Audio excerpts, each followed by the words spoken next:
สงค้ามาด้วยงานสักเต็มเขียนกันในวันเหมือนได้ก็ไหลลงเงากว่ารอบที่สองแล้วค่ะรอบที่สองก็ได้เงาประมาณตั้งเดินในทั้งหมดค่ะรอบที่หนึ่งได้ก็สักกว่าตอนตั้งใจนั่นก็หลอกออกหมดแล้วค่ะนะกลับมาค่ะเดี๋ยวมาไทยนี้จำค่ะว่ามันสีมันกึดหมอกกระหือนะ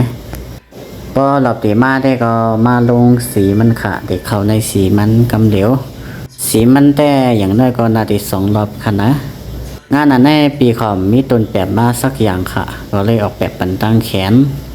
เต็มเงาเต็มแบ็คเกราวด์จะในค่ะกำในทำมาด้วยสีเก่าที่มันเหลือไว้ค่ะนะที่ค่ะสักกว่ารอบปันตั้งนั่นก็ตีประมาณนี้ค่ะจะได้หลอกออกหมดเดียวค่ะนะฝากติดตามตอนที่มาลงสีมันค่ะฝากผลงานพองค่ะเมื่อสูงค่ะ